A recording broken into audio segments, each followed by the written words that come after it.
Reciban un caluroso saludo de su amigo y hermano en Cristo, el pastor Carlos González, desde aquí de Brentwood Neighborhood Church, al norte de California. Le damos la más cordial bienvenida a este servicio latino. Esperamos y confiamos que aunque todo lo hacemos para la gloria de nuestro Dios, sea utilizado por Dios mismo para bendición de su alma.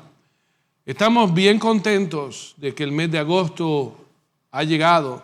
Este ha sido un mes que hemos identificado para traer nuestro servicio en vivo y extender una invitación a todos aquellos que han estado en transmisión con nosotros, que han estado haciendo contacto con nosotros, todos aquellos vecinos y amigos del área de Brentwood, de Oakley, de Antioch, de Byron, de Discovery Bay, que se extiendan y que sientan nuestra invitación al ser extendida para que vengan aquí a Brentwood Neighborhood Church, aquí en Brentwood, en el corazón del pueblo de Brentwood, para que se unan a nosotros en estos servicios. Reconocemos que durante estas semanas hay muchos rumores de algunas restricciones que puedan volver. Y realmente nosotros no controlamos, esto está en las manos de Dios. Mas, sin embargo, nosotros continuamos adelante planificando el tener estos servicios aquí en Brentwood Neighborhood Church. Los invitamos para que extiendan, reciban nuestra invitación y vengan aquí y sean parte de nuestra iglesia, aquí latina, en Brentwood Neighborhood Church. Así que confiamos que pueda usted considerar estar junto con nosotros. Pero mientras podamos, vamos a continuar transmitiendo estos servicios en vivo. Dentro de poco va a estar en vivo aquí con nuestras puertas abiertas. Permítame pues entonces presentarle este tiempo al Señor, este servicio a Dios, porque todo lo que hacemos lo queremos hacer para su gloria. Únanse conmigo en esta pequeña oración. Padre eterno y Dios bueno, te damos gracias por la oportunidad. No tomamos por sentado el privilegio que tú nos das de allegarnos a nuestros oyentes a través de esta red social. Gracias por permitirnos redimir esta tecnología y usarla para la gloria de tu nombre.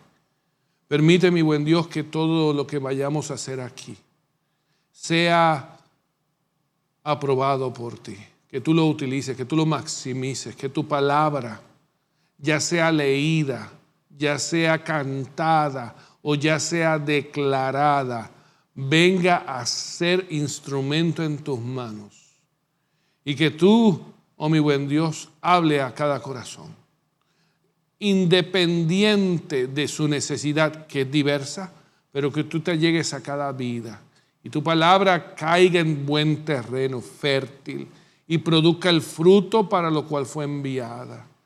Y que la vida que lo recibe sea bendecida, retada, inspirada, edificada por tu palabra.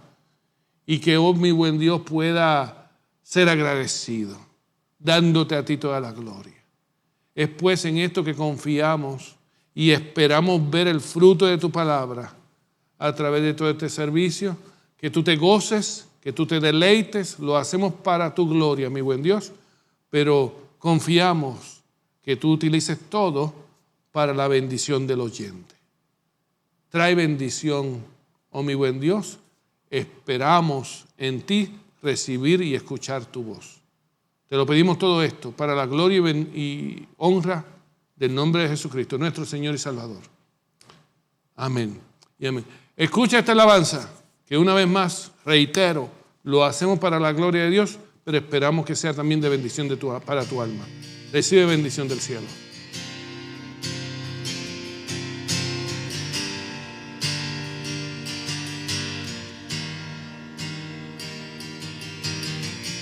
Tú fuiste el verbo en el principio, unigénito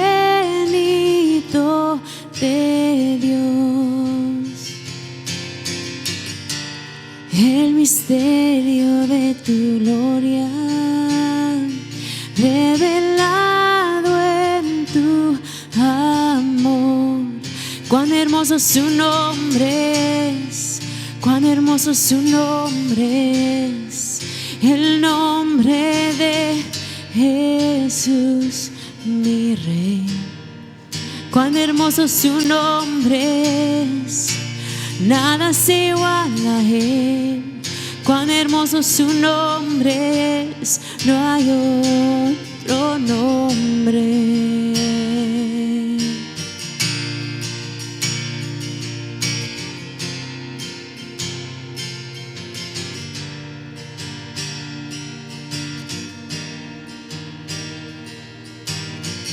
Dejaste el cielo por salvarme, me viniste a rescatar. Mi transgresión tú perdonaste, nada nos separará. Majestuoso su nombre es, majestuoso su nombre es, el nombre de Jesús, mi Rey. Majestuoso su nombre es, nada se iguala a él. Majestuoso su nombre es, no hay otro nombre. La muerte venciste, el velo partiste, la tumba vacía ahora está. Los cielos declaran, tu gloria proclaman. Resucitaste en majestad, inigualable, incomparable. Hoy y por siempre reinarás. Tuyo es el reino, tuya es la gloria, tuyo el poder y autoridad. Poderoso su nombre es, poderoso su nombre es, el nombre de Jesús, mi Rey. Poderoso su nombre es, incomparable es él. Poderoso su nombre es, no hay otro nombre. Inigualable, incomparable, hoy y por siempre reinarás. Y tuyo es el reino, tuya es la gloria, tuyo el poder y autoridad. Poderoso su nombre es, poderoso su nombre es, el nombre de Jesús, mi Rey. Poderoso su nombre es, incomparable es él. Poderoso su nombre es, no hay otro nombre. Poderoso su nombre es, no hay otro nombre. Poderoso su nombre es, no hay otro nombre. Una vez más, bienvenidos otra vez a este servicio latino aquí de Brentwood Neighborhood Church. Estamos agradecidos por su sintonía con nosotros y esperando que la alabanza que hayan escuchado ya haya sido de bendición para su alma, confiando que el Señor continuará ministrando a su vida de acuerdo a su necesidad, y estamos agradecidos a nuestro Dios por dejarnos llegarnos a través de esta red social a ustedes que nos acompañan una vez más en este servicio latino aquí de Brentwood Neighborhood Church. Hoy, el comienzo del mes de agosto, un mes muy anticipado, ya que en este mes estaremos haciendo la transición para hacer los servicios en vivo aquí en nuestra iglesia en Brentwood. Y como usted ha estado escuchando durante las últimas semanas, estamos extendiendo la más cordial invitación para todos aquellos que están viviendo o viven alrededor de nuestra comunidad aquí en Brentwood, ya sea en Oakley o sea en Antioch o aún hasta en Byron o en Discovery Bay, que se extiendan y se unen a nosotros a partir de este próximo mes. Estarán escuchando más información específica acerca de esto. Sin embargo, hoy pues deseamos comenzar una corta pero interesante, espero que sea de bendición para su alma, una interesante corta serie de reflexión que la he titulado Combatiendo al Enemigo. Y vamos a estar enfocándonos en unas estrategias, quizás en unas áreas que el enemigo utiliza, algunas armas que el enemigo tiene, unas armas que el enemigo tiene y utiliza con mucha eficacia y utiliza con mucha constancia en la vida de todo ser humano, no exclusivamente del creyente, de todo ser humano. Y estas áreas, pues he identificado tres que en mi opinión y en mi experiencia ministerial han salido a la superficie como las áreas más comunes de ataque del enemigo. Y estas son la vergüenza, estas son la culpa y el miedo. Estas son estrategias que el enemigo utiliza de una forma constante. Y vamos a ir identificando cada una de estas áreas. Vamos a tomar un domingo en cada una de ellas, comenzando hoy. Por eso es que el título de la reflexión de hoy se llama Combatiendo la Vergüenza, porque la vergüenza va a ser la primera que vamos a hablar. Y la vergüenza, estas áreas son áreas espirituales, por cuanto el enemigo opera a través de ellas en nuestras vidas.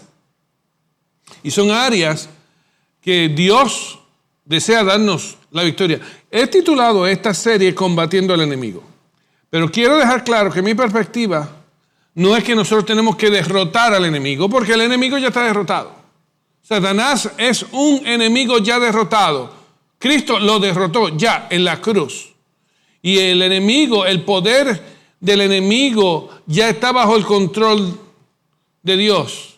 Así que es un enemigo que sí, ciertamente está activo, se mantiene activo y ataca y opera y busca funcionar y busca operar en nuestras vidas. Sin embargo, nuestra función, y esta es mi perspectiva, nuestra función ante el ataque del enemigo no es derrotarlo porque, vuelvo y digo, ya está derrotado, pero es mantenernos firmes y desarmar las artimañas del enemigo que buscan operar en nuestras vidas.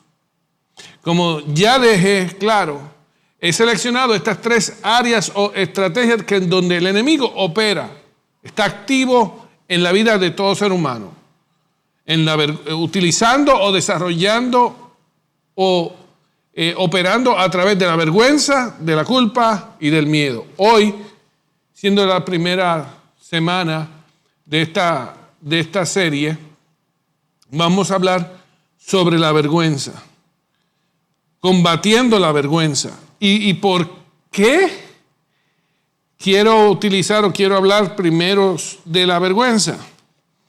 Porque si nosotros recordáramos, si fuéramos nosotros al jardín del Edén, a la caída del hombre, al primer encuentro del hombre con el pecado, allá escucharíamos las palabras en Génesis capítulo 3, donde la primera experiencia del hombre ante el pecado fue la experiencia de la vergüenza.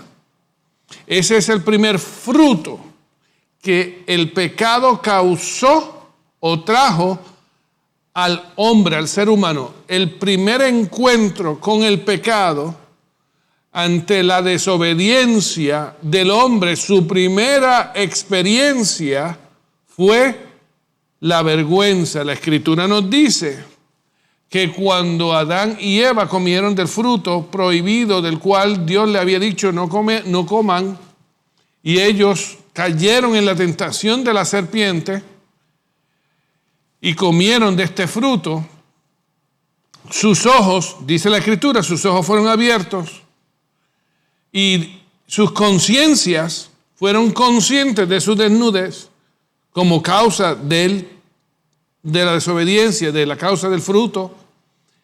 Y inmediatamente fueron y se taparon. Fueron y trataron de cubrirse, dice la Escritura. Esa fue la primera reacción. Pero esa reacción de cubrirse fue a causa de la vergüenza experimentada como consecuencia del pecado. Así que la vergüenza es un instrumento muy ávido, muy conocido. El enemigo la utiliza muchísimo y es muy eficaz. Es tan eficaz que fue la primera herramienta que el enemigo utilizó para que el hombre experimentara algo diferente, algo no diseñado por Dios, pero algo causado por el pecado, lo cual produjo una conducta, produjo una experiencia que hoy nosotros llamamos a ese sentimiento, lo llamamos vergüenza. De por sí, si usted fuera a un diccionario o tratara de buscar una definición básica de lo que vergüenza es, usted pudiera caer o encontrar una definición similar a esta. Y es, vergüenza es el sentimiento de pérdida de dignidad causado por una falta cometida o por una humillación experimentada o por un insulto recibido. Pero lo interesante es que vergüenza es un sentimiento. Es un sentimiento que viene causado por el pecado, por un error, por una humillación, por un insulto. Pero es un sentimiento. Es un sentimiento que nosotros experimentamos. Es, casi pudiéramos decir o sugerir yo, que es un mecanismo, que es una respuesta humana ante el pecado. Como dije ya, Génesis nos da a entender que esta es la primera experiencia, que este primer sentimiento experimentado del hombre a causa del pecado, la vergüenza. Y es muy eficaz. Satanás es muy eficaz. El enemigo amplifica la vergüenza y opera a través de ella en la vida de todo ser humano. Pero cuando hablamos de lo que el enemigo busca hacer en la vida nuestra, él opera, él usa herramientas, él tiene armas, las cuales estoy diciendo, la vergüenza es una de esas armas. Pero lo que el enemigo busca hacer es lo que Jesús dijo. Jesús describió el objetivo del enemigo en la vida del hombre como el enemigo busca robar, el enemigo busca matar y el enemigo busca destruir. Esa es la definición que Jesús, esa es la perspectiva que Jesús nos dio acerca del objetivo del enemigo, de Satanás, del enemigo de las almas. Él busca robar, matar y destruir. Cuando nosotros como creyentes venimos a Cristo, sin embargo, el enemigo no tiene potestad de matarnos, porque Dios está sobre nosotros, Él nos guarda. Nuestros días están en sus manos. Dios controla la vida de sus hijos, del creyente, de aquel que viene a Él. El enemigo no tiene potestad.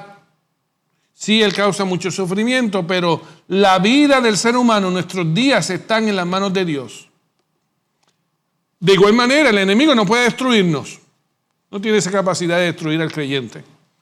Nosotros estamos en las manos de Dios. Nuestra vida está escondida en Cristo, dice el apóstol Pablo en Colosenses capítulo 3. Así que el enemigo no tiene esa capacidad con el creyente de matar o destruir, pero sí tiene la capacidad de robar en la vida del creyente y robar lo que Dios nos da, robar lo que Dios nos provee.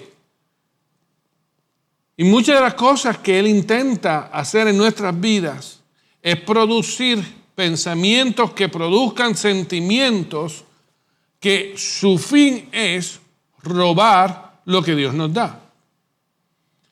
La vergüenza es un sentimiento, como ya yo acabé de declarar, y como sentimiento al fin nace a través de pensamientos, a través de una reacción emocional en nuestras vidas. ¿Qué produce la vergüenza? ¿Cuál es el producto de la vergüenza? De cierta manera, la Escritura nos da a entender que en la vergüenza que es producida por el pecado puede producir algo en la vida del hombre que lo lleve al arrepentimiento o al cambio.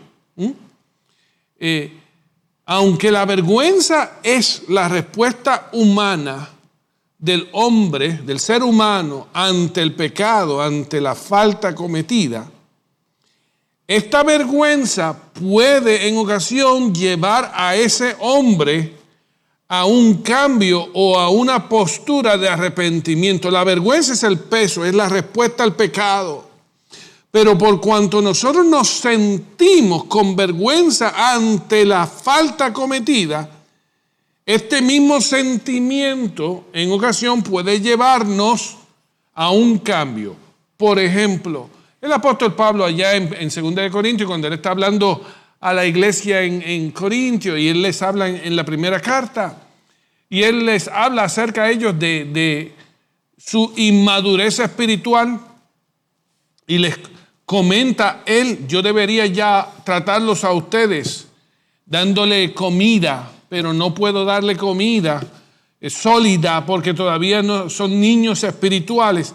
Y el apóstol hace una referencia en esa postura y él dice: esto yo se los digo a ustedes por su vergüenza, esto les produce a ustedes vergüenza, esto se lo digo no para que se sientan orgullosos, contentos, sino por su vergüenza.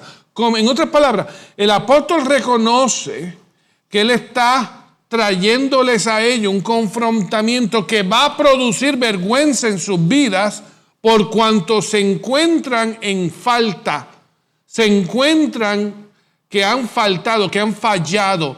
Sin embargo, la intención del apóstol, al él reconocer que la vergüenza va a ser el sentimiento producido ante esa verdad, la postura del apóstol es una confrontación que pueda producir un cambio y un arrepentimiento. Así que la vergüenza, de cierta manera, es un preámbulo al quebrantamiento del ser humano que lo puede llevar a un arrepentimiento, a una postura de arrepentimiento y a una decisión de cambio. Sin embargo, el enemigo, como he dejado saber, es muy eficaz y es muy estratégico en el uso de la vergüenza, en la producción de la vergüenza, de este sentimiento. Y la vergüenza es utilizada con el enemigo con la intención de producir otros frutos negativos en la vida del ser humano. Y yo he hecho una colección muy pequeña. Podemos añadir más si tuviésemos tiempo, pero he hecho una colección muy pequeña de algunos frutos de la vergüenza. ¿Qué la vergüenza produce? ¿Cuál es el resultado de la vergüenza en la vida del ser humano? En primer lugar, yo quiero indicar que la vergüenza produce aislamiento en la vida del ser humano. ¿Y a qué me refiero con el aislamiento? Cuando nosotros nos encontramos batallando la vergüenza por causa de nuestras faltas y de nuestros pecados, nosotros tenemos una tendencia de aislarnos, de correr, de esconder, de mantenernos aislados y que nadie nos hable, que nadie nos converse. No, queremos estar solos. Esa es precisamente la primera reacción de Adán y Eva ya en Génesis, cuando ellos, al experimentar la vergüenza, ellos se aíslan, buscan esconderse, aún hasta se esconden de Dios mismo. Este es el producto más típico, más común que la vergüenza produce: aislamiento. ¿Y por qué el aislamiento es tan peligroso? Porque cuando nos aislamos, el enemigo de nuestras almas, Satanás, entonces encuentra en el creyente que se aísla por causa de su vergüenza, en la persona que se aísla por causa de su vergüenza, el enemigo encuentra en ese escenario lo preferido. Cuando el apóstol Pedro allá en la carta, en su primera carta, habla del enemigo y dice, él es como un león rugiente buscando a quien devorar, implica la imagen de un enemigo que acecha y que busca la presa fácil. Y cuando nosotros como seres humanos nos aislamos, huimos, nos escondemos a causa de la vergüenza, porque este es el producto principal de la vergüenza, nosotros entonces nos encontramos en un escenario de vulnerabilidad al ataque del enemigo. El enemigo busca la presa aislada, el hombre o la mujer que se encuentra aislado, porque entonces es más vulnerable. La vergüenza también ataca, y este es uno de los blancos principales, frutos principales de la vergüenza, es que ataca la estima del ser humano. Esto es lo que causa una baja autoestima. ¿Qué significa una baja autoestima? Significa que nosotros desvalorizamos nuestro ser, nuestra vida. Cuando alguien se encuentra vergonzoso, en vergüenza, por sus errores, culpas o pecados, ese ser humano no ve en sí mismo mucho valor, devalúa su vida, devalúa su ser, se encuentra con una estima, con un valor bajo y no ve en él mismo el valor que Dios ve en su vida, porque la vergüenza produce una baja autoestima, una desvalorización de la vida del ser humano. También hay una experiencia producida, un resultado producido por la vergüenza, que es el rechazo. Cuando uno se encuentra sumergido en su vergüenza, el ser humano no tan solo se aísla, sino que su aislamiento produce en el ser humano una perspectiva de rechazo, de ser rechazado. En medio de la vergüenza, el ser humano formula pensamientos que no son reales, pero que indican que la gente te va a rechazar, la gente te va a menospreciar, los hermanos te van a echar a un lado. El rechazo, el pensamiento no real, pero es la tendencia de creerse ser rechazado. Es algo que la vergüenza produce mucho. Y es por eso que digo que uno de los resultados de la vergüenza son pensamientos, son pensamientos dañinos. El enemigo opera mucho a través del pensamiento. La mente, algunos la llaman la área de trabajo del enemigo. El enemigo trabaja mucho en el área de nuestra mente y de nuestros pensamientos. Nuestra mente y nuestros pensamientos son susceptibles al ataque del enemigo. El enemigo puede introducir pensamientos rápidos, inesperados, no queridos, tú no los quieres, pero no los controlas, tampoco, vienen a ti. Y el enemigo produce pensamientos que traen vergüenza, que originan este sentimiento de vergüenza y que continúan entonces produciendo otros pensamientos colectivos en la misma área. Y entonces te hacen llevar a conclusiones irreales, te satura tu mente de pensamientos que alteran la realidad, que alteran la perspectiva y que contaminan tu filtro, contaminan el filtro a través del cual tú ves las circunstancias. Y cuando hay alguien que está en vergüenza, su pensamiento comienza a ser contaminado por el enemigo y de repente uno percibe, uno tiene una perspectiva donde lo único que uno recibe es rechazo, mayor vergüenza, uno hasta se imagina cosas que no son reales en cuanto a cómo otros piensen de uno, cómo otros van a actuar en uno, cómo otros van a tomar juicio sobre uno. Y todo esto va acumulándose. Este es el producto de la vergüenza. Y por último, y quizá uno de los más poderosos frutos que la vergüenza trae a la vida del hombre es que puede causar una insensibilización, ser insensible. Uno pierde, la vergüenza puede ser tan poderosa en la vida de un ser humano que lo incapacita de sentir el amor de Dios, de sentir aprecio y valor por su propia vida y de sentir gozo.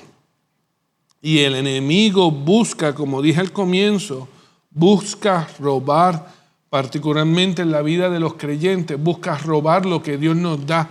Allá en Gálatas capítulo 5 nos recuerda el apóstol Pablo que uno de los frutos del Espíritu es el gozo, es la paz. Y estos son cosas que el enemigo busca robar de nosotros. Y la más fácil forma de robarle el gozo al creyente es a través de la vergüenza. Y el enemigo es muy eficaz ejecutando esta estrategia. Pues entonces, ante esta realidad, ¿cómo nosotros combatimos la vergüenza? ¿Cómo nosotros podemos combatir la vergüenza?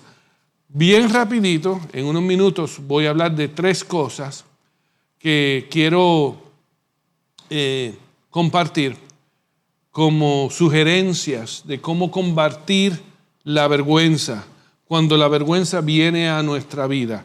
La primera que quiero identificar o sugerir es la reafirmación de quién eres en Cristo Jesús, la reafirmación de tu identidad en Cristo. Este es el blanco de la vergüenza. La herramienta que Dios nos da para combatir la vergüenza que el pecado produce es creando en nosotros una nueva identidad. Dios, Jesucristo, ha producido en cada uno de nosotros, que somos sus hijos, una nueva identidad. Él ha reidentificado. Él ha redefinido quiénes nosotros somos. El amor de Dios, la obra de Cristo en la cruz del Calvario, ha causado en la vida de aquellos que son sus hijos una nueva identidad, una identidad que solamente está basada en Cristo. Nuestra identidad en Cristo no depende de emociones, no depende de circunstancias, no depende de habilidades. La nueva identidad que el creyente tiene y posee en Cristo está basada en Cristo solo. Cristo en la fuente de nuestra identidad. Somos quienes somos porque Cristo dice quiénes somos. Somos quien Él dice que somos. Hay una realidad en esta identidad que el creyente tiene. Y la realidad es que nuestra identidad en Cristo, por cuanto depende solamente de Cristo, está sólida en Cristo. Nuestra identidad no depende ni siquiera que estemos convencidos o que la vivamos. Hay muchos creyentes, lamentablemente, que no viven de acuerdo a su identidad. No viven a la altura de quienes son en Cristo Jesús. Pero eso no cambia quiénes son en Cristo Jesús. Porque la identidad del creyente no depende de nuestra capacidad intelectual de entenderla o de creerla. Nosotros somos quien Cristo dice, quien Jesús dice, quien su palabra dice que somos. Y eso depende exclusivamente de Dios. Ahora, esa identidad no se hace una realidad en nuestra vida porque no la asumimos, no la hacemos una realidad en nosotros. Y a veces como creyentes hay muchos momentos donde en ocasiones nosotros no vivimos a la altura de lo que somos en Cristo Jesús. Satanás no puede cambiar la realidad de quién somos. Somos quien él dice que somos, mas sin embargo el enemigo va a buscar robar los beneficios de esa identidad. Va a buscar robar que nosotros no podamos experimentar esa nueva vida abundante que nosotros tenemos en Cristo Jesús. Para darte una idea de de esta identidad, he seleccionado unos versos. Y voy a utilizar aquí unos versos, y no son todos los versos. Nosotros pudiéramos incluir muchísimos otros, pero es una colección pequeña para abrir nuestra conciencia a la realidad, para traer a nuestra conciencia la realidad de quiénes somos en Cristo. Y esto es una colección de algunas cosas que la Biblia señala de nuestra identidad en Cristo Jesús. Y voy meramente a nombrarlas aquí y el pasaje está al lado de cada uno de ellos. Por ejemplo, la palabra en Juan capítulo 1:12 dice que nosotros somos hijos de Dios. Esa es tu identidad. Que tú eres amigo de Jesús. Eso es lo que la palabra dice. Que tú eres justificado. Que tú eres uno con Cristo en el Espíritu. Que tú eres comprado por precio y por cuanto eres comprado por precio, tú le perteneces a Dios. Que tú eres miembro del cuerpo de Cristo, que tú eres escogido por Dios y eres adoptado como su hijo a la familia de Dios. Que tú eres completo, tú estás completo en Cristo. Que tú eres libre de toda condenación. Que tú estás seguro de que todo trabaja y todo opera para tu bien. Tú estás establecido, tú estás ungido, tú estás sellado por Dios. Tú eres ciudadano del reino de los cielos. Tú eres templo de Dios. Y tú eres ministro de la reconciliación. Y esto, amado mío, amada mía que me escucha, esto es meramente una colección muy pequeña. Pero lo que quiero utilizar esto es para darnos idea de cuál es nuestra identidad de Cristo. Porque cuando el enemigo ataca nuestra vida con la vergüenza, él busca atacar esta identidad y nublarla, negarla y hacernos olvidar de quién Dios ha dicho que somos y quién nosotros somos en Él, causando una alteración en nuestra perspectiva para que creamos que no somos quienes somos en Cristo Jesús. Así que es sumamente importante que cuando combatimos la vergüenza, reafirmemos nuestra identidad en Cristo Jesús. Junto con esto, lo segundo que sugiero va a la par con eso. Y lo segundo que digo es, rechaza la mentira de Satanás. Cuando el enemigo utiliza la vergüenza para operar en la vida del creyente, infiltra en la vida del creyente mentiras, infiltra pensamientos que son basados en mentira y no en la verdad que está en Cristo Jesús.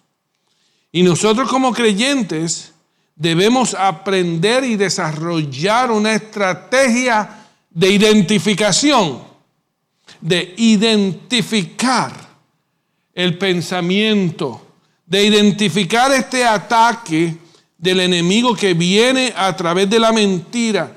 Y lo primero que yo sugiero es que para uno poder rechazar la mentira de Satanás, uno debe estar saturado de la verdad que está en Cristo Jesús. Para yo poder rechazar la mentira de Satanás, yo tengo que estar saturado de su palabra y entender y creer y saber cuál es la verdad. No puedo identificar la mentira si yo no sé cuál la verdad es. Y yo no puedo rechazar la mentira si yo no puedo reclamar la verdad. Esta es la manera de desarmar la mentira a través de la verdad que se encuentra en su palabra. En segundo, yo tengo que reconocer la fuente de los pensamientos cuando vienen a mí. Cuando el enemigo trata de tirarme, utilizando el lenguaje del apóstol Pablo, allá en Efesios capítulo 6, intenta tirarme un dardo de fuego, instigar un pensamiento en mi mente que no es la verdad que hay en Cristo, yo debo reconocer la fuente, el origen de tal pensamiento. Eso es lo que a veces algunos llaman discernimiento. Uno tener la capacidad de identificar de dónde el pensamiento proviene. Porque cuando el pensamiento no proviene de Dios, entonces yo tengo la capacidad, tengo la responsabilidad y lo que debo hacer es rechazar ese pensamiento. Y es por eso que es importante que nosotros estemos activos en lo que pensamos. No dejemos nuestra mente libre. No dejemos nuestra mente que corra, sino que alimentemos nuestro pensamiento. Por eso es que la palabra del Señor nos urge desde el Antiguo Testamento, en el Salmo 119 en adelante y muchos otros salmos, en que meditemos en la verdad, en que mantengamos saturando nuestros pensamientos con la verdad que hay en Cristo Jesús. Alimentemos nuestra mente con pensamientos que vienen de la palabra de Dios, de la verdad que es en Cristo Jesús. Y por último, uno quizás de las sugerencias que yo valorizo más, es que cuando nosotros sintamos que estamos combatiendo la vergüenza, no caminemos solos ese valle, no estemos solos. Busquemos un mentor, unas personas creyentes, maduros, líderes espirituales que nos ayuden, que nosotros podamos reflexionar, que nosotros podamos confrontar la vergüenza que el enemigo está atacando y no dejemos estar aislados. No busquemos aislamiento, sino que busquemos la compañía del cuerpo de Cristo, del hombre de Dios, de la mujer de Dios, de los líderes que Dios ha traído a nuestra vida, que pueden influenciar nuestra vida. Es importante tener una actitud de buscar intencionalmente la compañía y la contribución de que otros hombres de Dios hablen a nuestra vida. Tengo aquí unos versos que deseo compartir para impartirte más de la verdad de la palabra. La palabra nos dice en Romanos 10, capítulo 10, verso 11, dice, pues la Escritura dice, todo aquel que cree en Él no será avergonzado. La vergüenza es algo que no es producido en la vida de aquellos que están y creen en Él. La vergüenza puede intentar infiltrarse en la vida de aquellos que creen en Él, pero por cuanto creemos en Él y estamos en su verdad, podemos combatir la vergüenza. 2 Corintios capítulo 10, versos 3 y 5, nos dice lo siguiente. Pues aunque andamos en la carne, no militamos según la carne, porque las armas de nuestra milicia no son carnales, sino poderosas en Dios para destrucción de fortalezas, derribando argumentos y toda altivez que se levanta contra el conocimiento de Dios y llevando cautivo todo pensamiento a la obediencia a Cristo.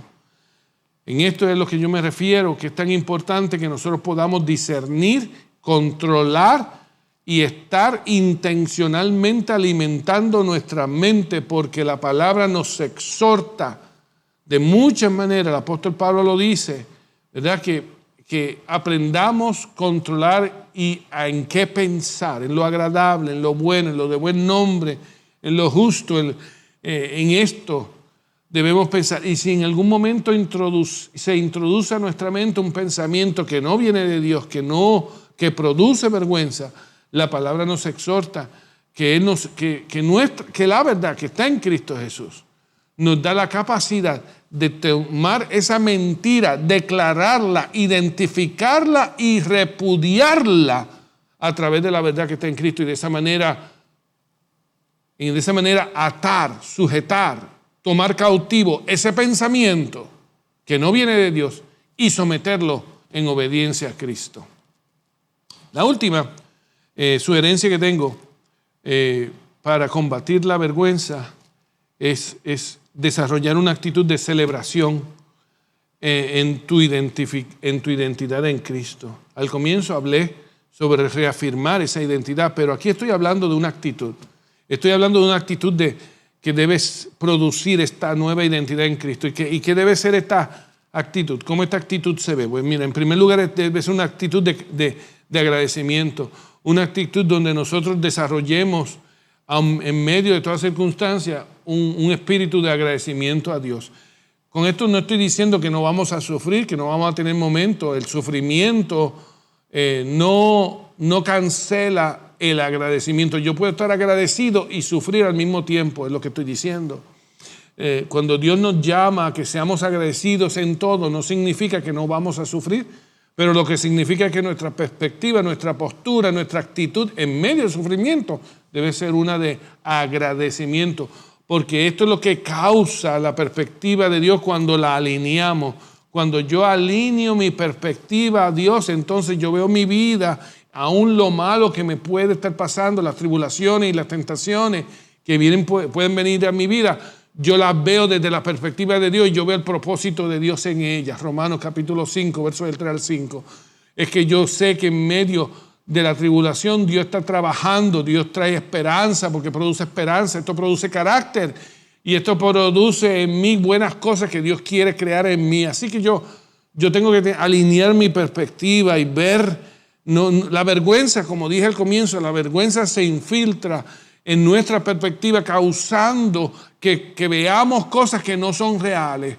Pero Dios quita a través de su verdad en Él, causa en nosotros que podamos alinear nuestra perspectiva y verlo desde su perspectiva y entender entonces que puedo experimentar el gozo del Señor en medio de toda aflicción. Que el gozo del Señor es algo que tiene que influenciar, causar una actitud en mí. Y esto, aunque suene algo casi muy básico, muy elemental para algunos, pero yo encuentro que una de las grandes estrategias que Dios nos da a nosotros y aún así nos estimula, su propia palabra nos estimula a que su verdad, la verdad que está en Cristo, esté en nuestros labios constantemente. Que nosotros podamos producir, decir, declarar la verdad de quiénes somos. Como creyentes debemos desarrollar un hábito de conocer la verdad, de memorizar la verdad y de cantarla si fuese necesario. La alabanza, el gozo, la adoración es algo que Dios nos permite experimentar y que debe fluir de nuestros labios y constantemente nosotros estar en tono, contacto, estar en una actitud de alabanza y de agradecimiento con Dios, lo cual causa que el enemigo no encuentre terreno en nuestras vidas donde trabajar. Cuando en mi mente yo mantengo una línea de pensamiento, una vida de pensamiento que está alineada con Dios, alimento mi mente con la verdad de Cristo, produzco en mis labios, declaro con mis labios la verdad de Cristo, produzco en mí una actitud de alabanza y de adoración y de agradecimiento, amado mío, entonces el enemigo no va a encontrar en mi terreno, en donde atacar e introducir sentimientos de vergüenza. La realidad, la gran verdad de estar en Cristo, que destruye la vergüenza que produce el pecado, es que Cristo actúa en nosotros y Él destruye la vergüenza que el pecado ha causado. Romanos capítulo 8, versos 37 y 39 nos dice: pero en todas estas cosas somos más que vencedores por medio de aquel que nos amó.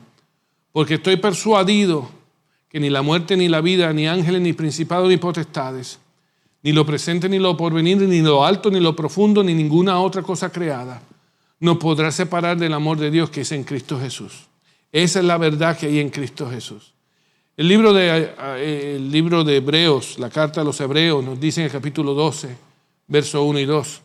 Por tanto, nosotros también, teniendo en derredor nuestro tan gran nube de testigos, despojémonos entonces de todo peso y del pecado que nos asedia y corramos con paciencia la carrera que tenemos por delante, puestos los ojos en Jesús, el autor y consumador de la fe, el cual por el gozo puesto delante de él soportó la cruz, menospreciando el oprobio, y está sentado a la diestra de Dios Padre. ¿Qué significa esto? Y significa que Cristo en la cruz canceló la vergüenza que el pecado produce. Según Timoteo 1:12 dice: por lo cual asimismo padezco esto, pero no me avergüenzo, porque yo sé en quién he creído. Y estoy seguro de que es poderoso para guardar mi depósito para aquel día. Cristo canceló la vergüenza que produce el pecado en mí. Esta es la gran verdad en la cual yo puedo depositar y edificar mi vida, sabiendo que en Él yo tengo una identidad, yo sé quién soy y yo tengo la bendición de ser libre y ser libre en verdad. Te exhorto, amado que me escucha, que no le des cabida al enemigo cuando éste viene ante ti con pensamientos que producen vergüenza. Mantente firme en la verdad que hay en Él. Reafirma tu identidad en Cristo. Rechaza la mentira y satura tu mente y tu corazón con el gozo y con la actitud de aquel que ha sido transformado por la sangre del Cordero de Dios. Padre eterno y Dios bueno, te doy gracias porque tú nos has hecho nuevos. Verdaderamente, como dice tu palabra en 2 Corintios 5:17, nosotros somos una nueva criatura en Cristo y todas las cosas viejas han pasado y somos hechos nuevos. Y hemos nacido en ti y somos seres nuevos, redimidos por la sangre del Cordero, comprados por la sangre y hemos venido a ser parte y ahora somos tuyos. Mi buen Dios, ayúdanos a todos nosotros a enfrentar este ataque que el enemigo consistentemente y en ocasiones parece que nunca va a dejarlo, pero él constantemente trae a nosotros pensamientos que producen vergüenza. Pero gracias que hay por la libertad que hay en ti, por el perdón que hay en ti, por la redención que hay en ti, por la identidad que tenemos en Cristo Jesús. Ayúdanos a mantener nuestra mente saturada de esta verdad, nuestros labios declarando esta verdad y nuestro corazón lleno del gozo de la salvación que está en Cristo Jesús. Que nosotros seamos canales de ese gozo y que podamos, Señor, saturar nuestra mente, labios y corazón con la verdad que es en Cristo. Sé con cada uno de nosotros. Ayúdanos a vencer, ayúdanos a vivir esta victoria. Ya hemos vencido, ya somos más que victoriosos, pero ayúdanos a vivir esta experiencia en ti. Te lo ruego en Cristo Jesús nuestro Señor. Amén y amén. Hermano, escucha esta alabanza, que la hacemos para la gloria de Dios, pero esperamos y confiamos que también sea de bendición para tu alma. Recibe bendición del cielo.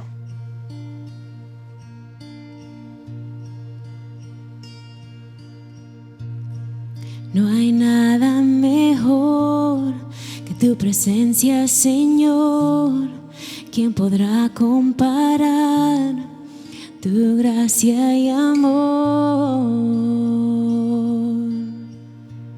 Tu presencia, Dios.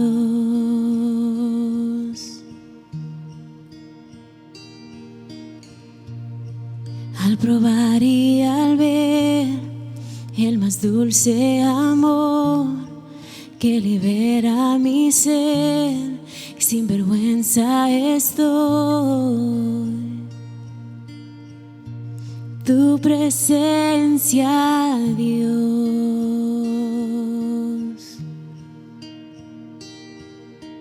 Bienvenido, Santo Espíritu, inúndanos con tu presencia, Dios. Mi corazón anhela más de ti y ser llenado con tu gloria, Dios.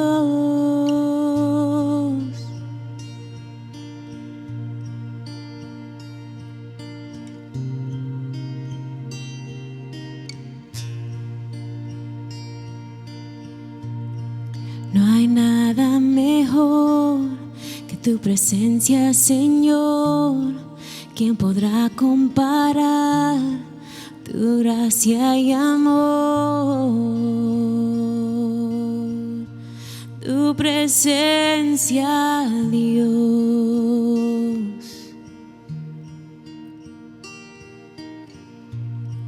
Al probar y al ver el más dulce amor que libera mi ser, y sin vergüenza estoy. Tu presencia, Dios.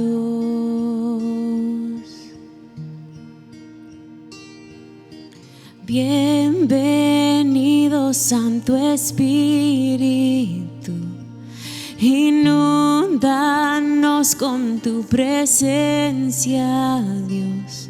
Mi corazón anhela más de ti y ser llenado con tu gloria, Dios. Bienvenido, Santo Espíritu, inúndanos con tu presencia, Dios. Mi corazón anhela más de ti y ser llenado con tu gloria, Dios.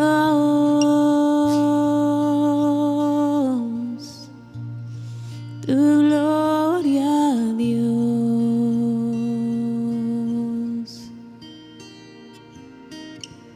Quiero habitar todo tiempo en tu presencia. Quiero vivir bajo la nube de tu gloria. Quiero habitar todo el tiempo en tu presencia. Quiero vivir bajo la nube de tu gloria.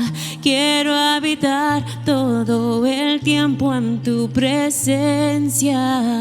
Quiero vivir bajo la nube de tu gloria.